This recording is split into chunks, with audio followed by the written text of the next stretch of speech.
அடுத்து ஒரு நாள் நாங்கள் மரணிக்க போகிறோம், உலகத்தில் நிரந்தரமாக இருக்க போகிறதில்ல. ஏற்கனவே உள்ள கவுன்சிலிங் கிளாஸில் நான் சொல்லிக்கிறேன், புதுசாகவும் சில பேர் வந்ததுனால திரும்பவும் சொல்கிறேன். என்ன அப்படின்னு சொன்னால், ஒரு நபர் என்ன செஞ்சார், 50 வருடங்களுக்கு மேலே வெளிநாட்டில் சம்பாதிச்சார்.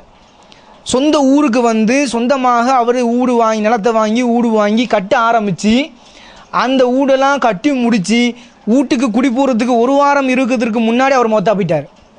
சரியா? என்னுடைய நண்பர் என்று சொல்லலாம், வயசு மூத்தவர், தெரிந்தவர் தான்.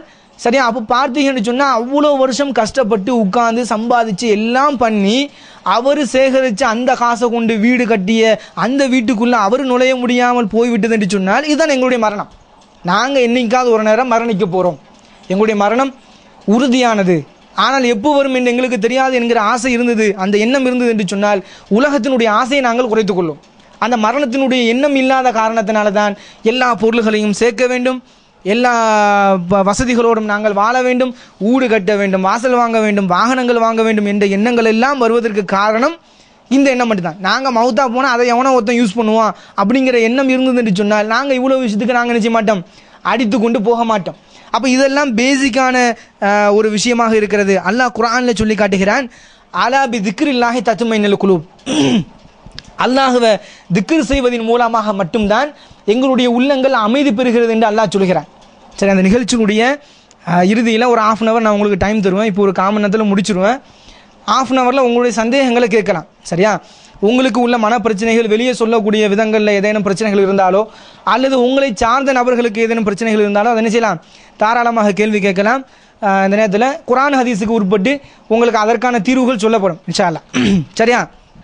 அப்போ இன்றைக்கு ஒரு மனிதன் பாதிக்கப்பட்டான் என்று சொன்னால் உடனடியாக என்ன முடிவெடுக்கிறான், நாங்கள் ஒரு புது படம் பார்ப்போம், மனசு ரிலாக்ஸாக இருக்கும், நாங்கள் எங்கேயாவது போய் சுற்றுலாவுக்கு போவோம், மனசு ரிலாக்ஸாக இருக்கும், யாராவது உறவினருடைய வீட்டுக்கு போவோம். இப்படி தான் மனிதர்களுடைய எண்ணங்கள் மாறுகிறது. ஆனால் அப்படிலாம் செஞ்சாலும் முழுமையான தீர்வு கிடைக்கிறதா? அதுவும் கிடையாது. கொஞ்ச காலம் தான், கொஞ்சம் நேரம் தான், அந்த படத்தை பார்க்குற வரையும் தான், அவங்களோட வீட்டில் இருக்கிற வரையும் தான். ஆனால் அல்லாஹ் குர்ஆனில் சொல்லி காட்டுகிறான், அலா பி திக்ரில்லாஹி தத்மைனுல் குலூப். அல்லாஹ்வை திக்ர் செய்வதன் மூலமாக மட்டும்தான் உள்ளங்கள் அமைதி பெறுகிறது. நாங்கள் எவ்வளோ பெரிய பிரச்சனைகளில் இருந்தாலும் சரி, ரசூலுல்லாஹ் ஸல்லல்லாஹு அலைஹி வஸல்லம் அம்னா அப்படின்னு சொல்லி சில விஷயங்களை சொல்லியிருந்தாங்க. அம்னா அப்படின்னு சொன்னால் அபயம் அளிக்கக்கூடிய இடம், வந்தாலே சந்தோஷம் தரக்கூடிய இடம் அப்படின்னு சொல்லி சில விஷயங்களை ரசூலுல்லாஹ் எங்களுக்கு சொல்லியிருந்தாங்க. அதில் என்ன விஷயம் தெரியுமா? முதலாவது ஊட சொன்னாங்க ரசூலுல்லாஹ், நாங்கள் வசிக்கிறோமே அந்த ஊட சொன்னாங்க அம்னான்னு.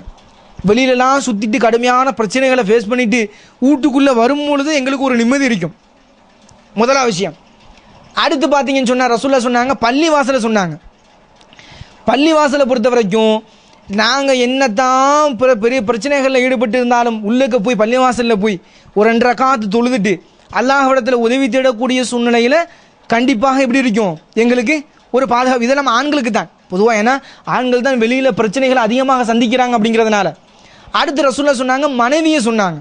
மனைவி வீட்டில் எவ்வளோ பிரச்சனைகளை சந்திச்சு, வெளியில் எவ்வளோ பிரச்சனைகளை சந்திச்சு மனைவி இடத்துல வரும்பொழுது அங்கே ஒரு சந்தோஷம் இருக்கும். ரசூலுல்லாஹ் ஸல்லல்லாஹு அலைஹி வஸல்லம் இந்த 3 விஷயத்தை அம்னா அப்படின்னு சொன்னாங்க. பாதுகாப்பு என்று சொன்னாங்க, அபயம் அளிக்கக்கூடிய இடம் என்று சொன்னாங்க, சந்தோஷம் தரக்கூடிய இடம் என்று சொன்னாங்க. அப்போ இந்த மாதிரி இடங்களில் நாங்கள் எப்படி இருக்கணும்? இப்போ பெண்களுக்கு பொறுத்தவரை இந்த 3மே அமையறதுக்கு வாய்ப்பு இல்லை, வீட்டிலே தான் இருப்பாங்க, வெளியில் போகிறது இல்லை. ரெண்டாவது பார்த்தோம்னா பள்ளிவாசலுக்கு போகிறதுக்கு உண்டான வாய்ப்பும் இல்லை. இன்னும் சொல்லப்போனால் அவங்க மனைவியாக இருப்பாங்க, மனைவியாக ஆகுவாங்க. இப்படி ஒரு சூழ்நிலையில் அவங்களுக்கு மன நிம்மதி என்ன என்று சொன்னால் அலா பி திக்ரில்லா, அல்லாஹ்வை திக்ர் செய்வதன் மூலமாக. இந்த திக்ருங்கிற வார்த்தைக்கு டெஃபினேஷன் நிறைய கொடுக்குறாங்க தஃப்சீர்களில். என்னென்ன விளக்கம் அப்படின்னு சொன்னால், அல்லாஹ்வை தொழுகிறது சாதாரண நம்ம திக்ர் செய்கிறது மட்டுமல்ல, குர்ஆனை ஓதுவது கூட என்ன தான் திக்ர் தான். காலையில் எழும்பி நாங்கள் ஃபஜ்ர் தொழுத பிறகோ அல்லது கொஞ்சம் நேரம் கழிச்சோ இல்லை காலையில் எழும்புன கொஞ்ச நேரத்திலையோ நாங்கள் ஒரு பேஜ் குர்ஆனை நாங்கள் ஓதினோம் என்று சொன்னால் அந்த நாள் முழுக்க மன அமைதியாக இருக்கும். இது அல்லாஹும் அல்லாஹுடைய தூதர் ஸல்லல்லாஹு அலைஹி வஸல்லம் கொடுக்கக்கூடிய வாக்குறுதி. நாங்கள் எழும்பி அந்த நாளினுடைய ஆரம்பத்தில் நாங்கள் ஒரு பேஜ், ரொம்ப ஓத வேணாம், ஒரே ஒரு பேஜ் குர்ஆனை எடுத்தோ அல்லது மனனமாக இருக்கக்கூடிய சில வசனங்களை ஓதியோ நாங்கள் ஒரு நாளைக்கு ஒரு பேஜை நாங்கள் ஓதினோம், காலையில் ஆரம்ப காலத்தில் ஓதணும் என்று சொன்னால் அந்த நாள் முழுக்க அல்லாஹ் ஒரு அமைதியை கொடுக்கிறான்.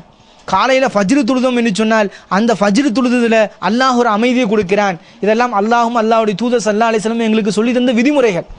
ஆனால் நாங்கள் ஃபஜ்ருக்கு எழும்புறதே கடுமையான பிரச்சனைகளுக்கு ஆளாகிறோம். ஏன்னு சொன்னால் நாங்கள் நேரம் தாழ்த்தி தூங்கக்கூடிய காரணம் தான், வேறு எந்த காரணமும் கிடையாது. நேரம் தாழ்த்தி தூங்கக்கூடிய நேரத்தில் தான் நாங்கள் காலையில் எந்திரிக்க முடியாத ஒரு சூழ்நிலைக்கு நாங்கள் தள்ளப்படுகிறோம். அப்போ இந்த மாதிரி பிரச்சனைகள் எல்லாமே இஸ்லாமிய மார்க்கம் எங்களுக்கு தீர்வு சொல்லுகிறது. என்ன தீர்வு என்று சொன்னால் அல்லாஹ்வை திக்ர் செய்வதன் மூலமாக மட்டும்தான் என்கிற விஷயத்தை சொல்லி காட்டுகிறது. அதுபோல் ரசூலுல்லாஹி ஸல்லல்லாஹு அலைஹி வஸல்லம் அவர்கள் ஒரு முக்கியமான ஒரு விஷயத்தை எங்களுக்கு சொல்லி காட்டினாங்க. அதாவது மனக்குழப்பம், இந்த மனப்பிரச்சனை, இந்த மாதிரி எந்த விஷயமாக இருந்தாலும் அதற்கு அழகான ஒரு தீர்வு சொன்னாங்க. ஒரு கோடு ஒன்று வரைஞ்சி, நேராக ஒரு கோடு ஒன்று வரைஞ்சி இந்த பக்கத்துலேயும் அந்த பக்கத்துலேயும் பல கோடுகளை ரசூலுல்லாஹ் போட்டு காட்டினாங்க. இந்த கோட்டுக்கு விளக்கத்தை ரசூலுல்லாஹ் சொல்லும் பொழுது நேரான கோடு மட்டும்தான் அல்லாஹுடைய கோடு என்று சொன்னாங்க. இந்த பக்கத்தில் இருக்கிற சைடில் போகிற நிறைய கோடுகள் எல்லாம் ஷைத்தானுடைய கோடுகள் என்று சொன்னாங்க. அப்போ நேரான பாதை மட்டும்தான் அல்லாஹுடைய பாதை என்று சொல்லிட்டு அல்லாஹ் சொல்கிற ஒரு வசனத்தையும் ரசூலுல்லாஹ் ஸல்லல்லாஹு அலைஹி வஸல்லம் ஓதி காட்டினாங்க. என்ன வசனம் அப்படின்னு சொன்னால், அன்னஹாதா சிராத்தி முஸ்தகீமா ஃபத்தபியூஹு ஒலா தத்தபியூ சுபுல ஃபத்தஃபர்ரக பிக்கும் அன் சபீலிஹி தானிக்கும் வஸ்ஸாக்கும் பிஹி லஅல்லக்கும் தத்தகூன். அல்லாஹ் சொல்கிறான் குர்ஆனில் 6வது அத்தியாயத்தில் அல்லாஹ் சொல்கிறான், அன்னஹாதா சிராத்தி முஸ்தகீமா, இதுதான் நேரான பாதை, இந்த பாதையை நீங்கள் பின்பற்றுங்க அப்படின்னு சொல்லி அல்லாஹ் ஒரு பாதையை காட்டுகிறான். அந்த பாதையை சூஸ் பண்ணக்கூடிய அந்த சாய்ஸ் யாருக்கு அல்லாஹ் கொடுத்துக்கிறான்னு சொன்னால் மனுஷனுக்கு தான் அல்லாஹ் கொடுத்துக்கிறான். நாங்கள் சூஸ் பண்ணக்கூடிய அந்த தன்மை யாரிடத்தில் இருக்கிறதுன்னு சொன்னால் எங்ககிட்ட தான் இருக்குது. இப்போ எங்களுக்கு தெரியும், நாங்கள் இந்த பாதையில் போனோம் என்று சொன்னால் இது அல்லாஹுடைய பாதை, நேரான பாதை. இந்த பாதையில் போனால் எங்களுக்கு இந்த உலகத்தில் சில கஷ்டங்கள் வந்தாலும் நாங்கள் சந்தோஷமாக இருப்போம், இந்த உலகத்திலையும் மறுமையிலையும் சந்தோஷமாக இருப்போம் என்கிறது எங்களுக்கு புரியும். அதே நேரம் எங்களுக்கு இன்னொரு பாதையும் புரியும், இது கெட்ட பாதை, இது ஷைத்தாண்ட பாதை, இந்த பாதையில் போனால் அல்லாஹுடைய கோபம் வரும்ங்கிறதும் எங்களுக்கு புரியும். இப்படி புரியக்கூடிய ஒரு தன்மையை கொடுத்து தான் அல்லாஹ் எங்களை சோதிக்கிறான். இப்போ நாங்கள் களிமாவே சொல்லலைன்னு வச்சுக்காங்க, நாங்கள் இஸ்லாத்தில் இல்லைன்னு வச்சுக்காங்க, எங்களுக்கான சோதனையே வேறு. இந்த சோதனையை பொறுத்த வரைக்கும் 2 விதமாக இருக்கும். அந்த 2 விதமான சோதனையிலையுமே 2 விதம் இருக்கிறது. நல்லா புரியும், இப்போ தெளிவாக புரிஞ்சிக்காங்க. சோதனை இருக்குது 2 விதம். நல்லவங்களையும் அல்லாஹ் சோதிப்பான், கெட்டவங்களையும் அல்லாஹ் சோதிப்பான். இந்த கெட்டவங்களை அல்லாஹ் சோதிக்கிறானே, அது எப்படி தெரியுமா? அவனை அழிக்கிறதுக்காக வேண்டி அந்த சோதனை கூடும், திருந்துவானான்னு பார்ப்பான். அவன் திருந்தாத நேரத்தில் அல்லாஹ் அழிச்சு விடுவான். இந்த சோதனை 2 விதத்தில் வரும். எப்படின்னு சொன்னால் தனி நபருக்கும் வரும், ஒரு சமுதாயத்திற்கும் வரும். இது அல்லாஹ் குர்ஆனில் சொல்லி காட்டுறான். சரியா?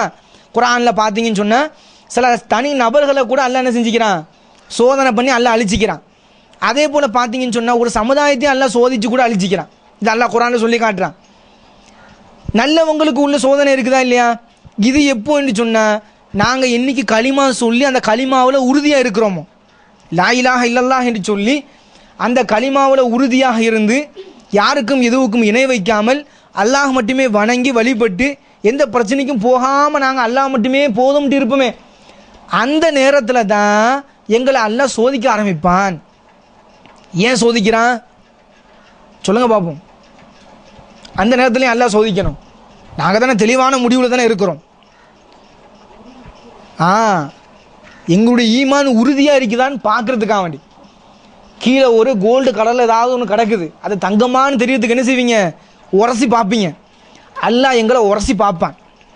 உரசி பார்த்து இவன் உண்மையாக தங்கமாக இருக்கிறானா, உண்மையாக என்னுடைய அடியானாக இருக்கிறானா என்பதை பார்ப்பதற்காக அல்லாஹ் எங்களை அப்போ தான் சோதிக்க ஆரம்பிப்பான்.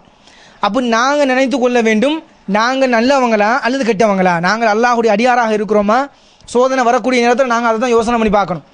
நாங்கள் அல்லாஹுடைய அடியாராக இருந்து வணக்க வழிபாட்டில் இருந்து அல்லாஹுடைய இறைநேச செல்வர்களாக இருக்கிற நேரத்தில் தான் எங்களை அல்லாஹ் சோதிக்கிறானா, இல்லை நாங்கள் அநியாயம் அக்கிரமம் பண்ணிக்கிட்டு இருக்கிறோமா, அல்லாஹ் தடுத்து வச்சிருக்கிற விஷயங்களெல்லாம் செய்து கொண்டு இருக்கிறோமா, இதையெல்லாம் அல்லாஹும் அல்லாஹுடைய தூதரும் ஹராம் என்று சொன்னாங்களோ அதையெல்லாம் எங்களுடைய வாழ்க்கையில் செஞ்சிருக்கிறோமா அப்படிங்கிறத நாங்கள் யோசித்து பார்க்கணும். சோதனை வரக்கூடிய நேரத்தில் அப்படி நாங்கள் ஹராமான விஷயங்கள் நாங்கள் செய்து கொண்டிருந்தோம் என்று சொன்னால், தடுத்த காரியங்கள் நாங்கள் செய்து கொண்டிருந்தோம் என்று சொன்னால் உடனே அந்த காரியத்திலிருந்து விலகி அல்லாஹ்விடத்தில் பாதுகாப்பு தேடி பாவ மன்னிப்பு தேடி விலகினோம் என்று சொன்னால் அல்லாஹ்விடத்திலிருந்து முழு மோட்சம் எங்களுக்கு கிடைக்கிறது. இதைத்தான் அல்லாஹ் குர்ஆனில் சொல்லி காட்டுகிறான். எப்படி வருது அந்த வசனம்? காலு ரப்புன் அல்லாஹ், தன்னுடைய இறைவன் அல்லாஹ் தான் என்று சொல்லி சும்மஸ்தகாமோ, யார் அதிலே உறுதியாக இருக்கிறார்களோ, தத்தனஸ்ஸலு அலைஹிமுல் மலாயிகா, அவர்களுக்காக மலக்குமார்களை நாம் அனுப்புகிறோம். அல்லாஹ் சொல்கிறான். ஒலா ஹவுஃபுன் அலைஹிம் வலாஹும் யஹ்ஸனூன், அவங்க கவலைப்படவும் வேணாம் கஷ்டப்படவும் வேணாம் என்று அல்லாஹ் சொல்கிறான். அப்போ அல்லாஹ் மலக்குகளை ஏவி எங்களை பாதுகாக்கிறான்.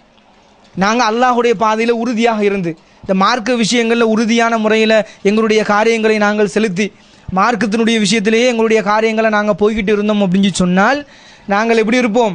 அல்லாஹுடைய பாதுகாப்பின் கீழ், அல்லாஹுடைய முழுமையான பாதுகாப்பு, மலக்குமார்களுடைய பாதுகாப்பின் கீழ் நாங்கள் இருப்போம். இது அல்லாஹ் எங்களுக்கு சொல்லி காட்டுகிறான். அப்போ எந்த விஷயமாக இருந்தாலும் நாங்கள் எப்படி ஃபேஸ் பண்ண தெரிஞ்சுக்கிறணும்? முழுக்க முழுக்க குர்ஆன் ஹதீஸின் அடிப்படையில் தான் நாங்கள் ஃபேஸ் பண்ண தெரிஞ்சுக்கிறணும். இதில் ஒரே ஒரு விஷயம் மட்டும் இருக்குது, அதை சொல்லி இந்த உரையை நான் முடிச்சுக்கிறேன்.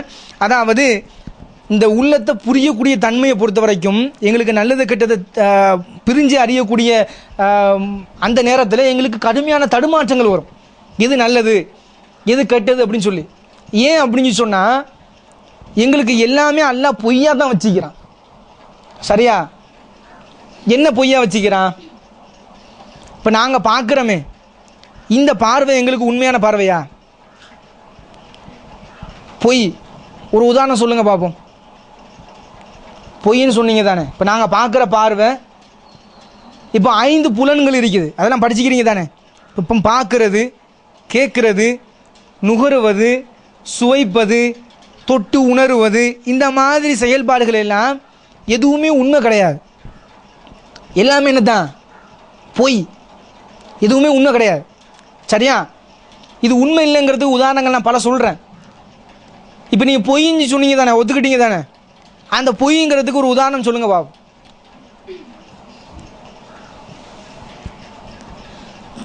யாராவது ஒருத்தர், பிரச்சனை இல்லை, யார் வேணாலும் சொல்லலாம், உட்காந்தே சொல்லலாம், எந்திக்க வேணாம்.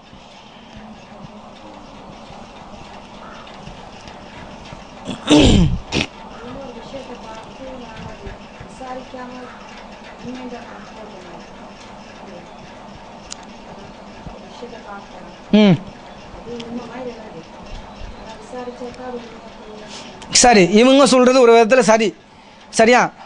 ஆனால் சரியான ஒரு பதில் ஒன்று இருக்குது. யார் சொல்கிற பார்ப்போம். இல்லை வேறு யாருக்கும் தோணிச்சுனாலும் சொல்லுங்கள், பிரச்சனை இல்லை.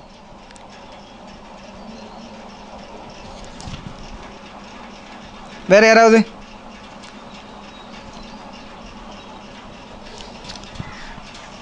வேற வேற யாருக்கும் இல்லையா?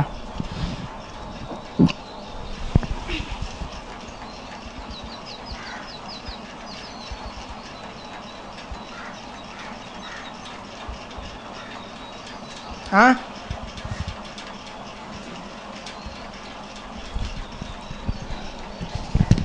யாருக்குமே புரியலையா? இவெல்லாம் நம்ம எடுத்தது புரிஞ்சு தானே?